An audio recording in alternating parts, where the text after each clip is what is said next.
Hello, everybody. Good morning. My name is Rodolfo Martinez, and I'm here on behalf of the Association of Mexicans North Carolina, a Mexican. Today, we will have our sixth forum on the Latino vote. So, learning more on what traditional, non-traditional, and truly what anyone and everyone is doing around the state to support and protect not only the Latino vote, but everyone's vote. And today we have our special guest, campaigns manager at Common Cause North Carolina, Jean Nusilila, and I'll be passing it over to him.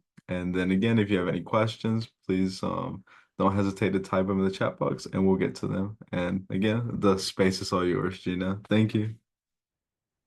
Yeah, thank you, Rodolfo. And it's wonderful to see all of you and wonderful to be with y'all. I don't know about you, but this 1,000-year reign is swamping Durham right now, as I know it is much of the southeast part of the state. So um, I am feeling that, but I hope everyone is safe wherever you are in North Carolina. Like Rodolfo said, my name is Gino Nuzulillo, the campaigns manager. I use he, him pronouns at Common Cause North Carolina.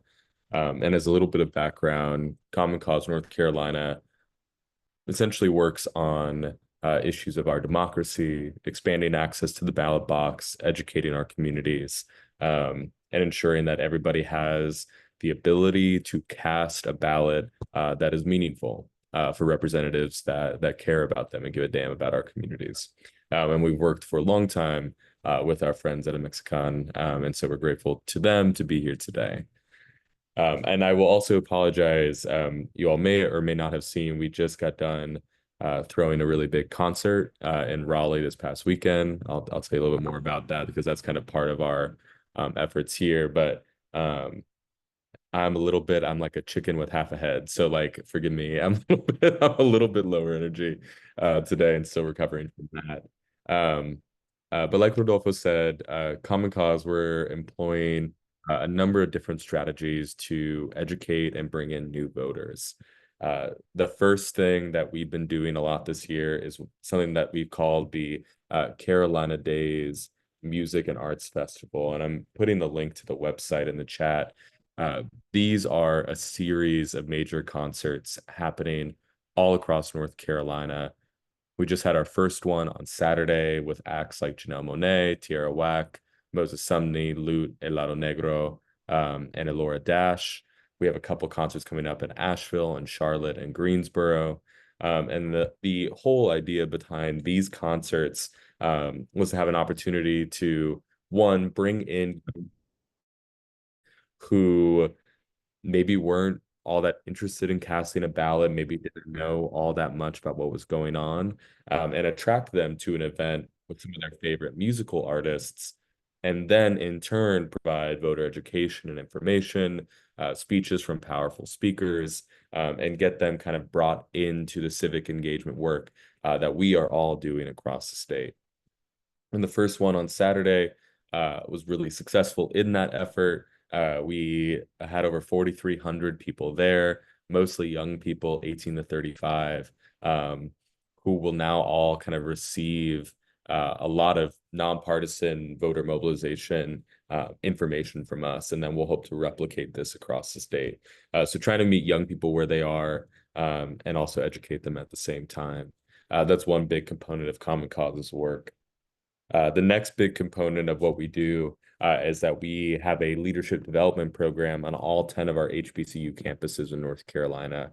So we spend a lot of time working with about 30 to 40 student fellows to essentially build up their leadership on their campuses, to organize students, to get them out to vote, but also to really understand what do HBCU students and all students across North Carolina really care about and what do they want to see from their elected officials.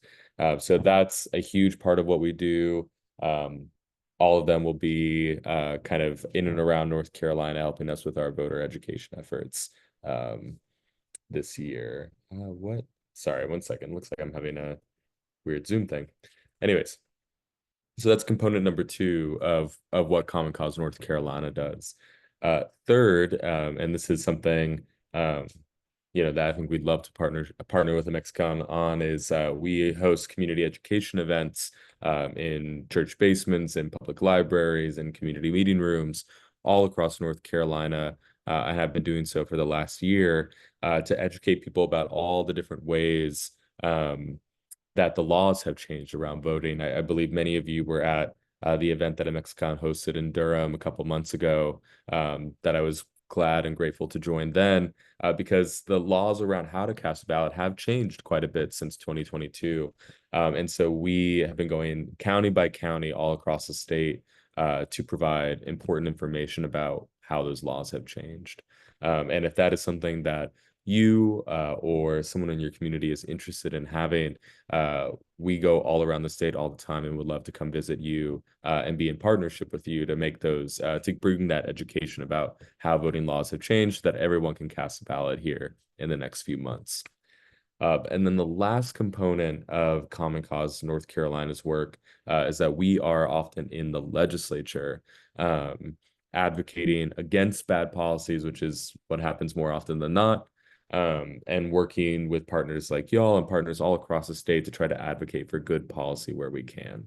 The state legislature in Raleigh is a little bit difficult to deal with, but we spent a lot of our time there advocating for more and better for North Carolinians all across the state. So that is kind of what Common Cause North Carolina does in a nutshell. And as you can tell, we're putting a lot of focus on young people. We're putting a lot of focus on young people who aren't necessarily guaranteed to vote, and trying to put together programming and support um, and conversations that directly speak to them and the kind of future that they want for this state. So I'm happy to kind of pause there, Rodolfo, and answer any questions that people have about our work. And yeah, I think I'll pause there and turn it to you and see what questions we might have. Are there any questions? Feel free to unmute yourself or type it in the chat box.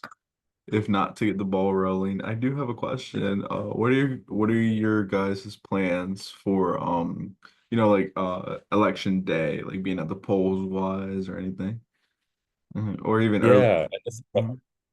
Oh, sorry, go ahead. Oh, sorry, or even like early voting. Will Common Cause have like presence in certain like Board of Elections offices or Yeah, so we'll be working with our friends at Democracy North Carolina, who y'all may be familiar with, to have a couple of different programs. First, Democracy North Carolina will be placing volunteers that will help them recruit, who will be at hundreds of early voting sites and election day sites all across the state on the first day of early voting, the last day of early voting, and on election day.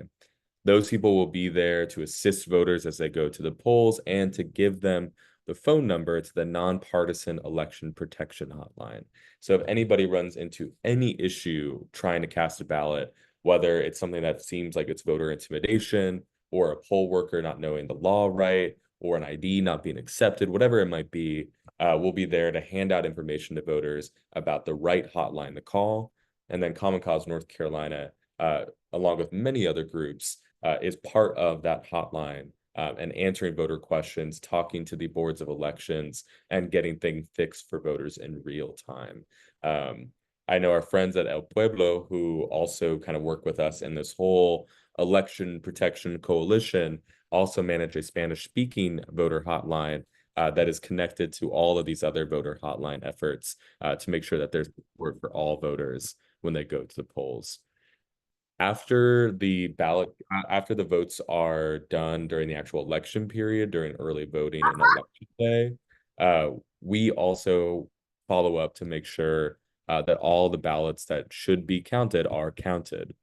After the election day is done in North Carolina, all the boards of elections will essentially do a full audit of all the ballots, and any ballots that were cast provisionally or maybe had some sort of issue with them, the boards of elections will review. And we will be recruiting volunteers to attend these boards of elections meetings to document and observe what's going on. Um, and if it looks like there's any sort of risk that an eligible ballot's not going to be counted, those folks, those volunteers, will be capturing that, sending it off to voting rights lawyers, and ensuring that that doesn't happen. So that'll be a huge part of what we're doing on election day. We'll be looking for volunteers to help us. I know Democracy North Carolina will, And as we get closer to election day, which is like what, 50 days from now, like crazy. We'll be having more information about that coming soon. Awesome. That's great. Good to hear. Good to hear.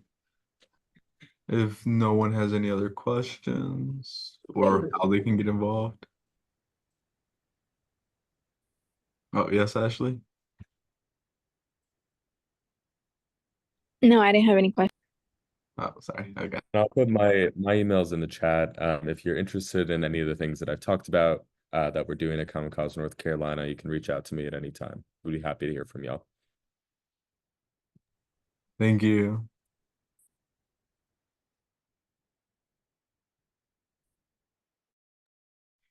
If there aren't any other questions, we can cut the meeting a little bit shorter.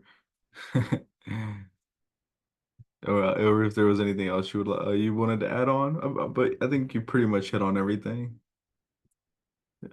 Yeah, and just to encourage folks to go to our Common Cause North Carolina website to learn more about what we do. Um, and like I said, there is no shortage of things to do this fall, and really encourage y'all to reach out if there's some way you'd like to partner or work with us moving forward. So yeah, I think that's really about it, Rodolfo. So I'll turn it back to you.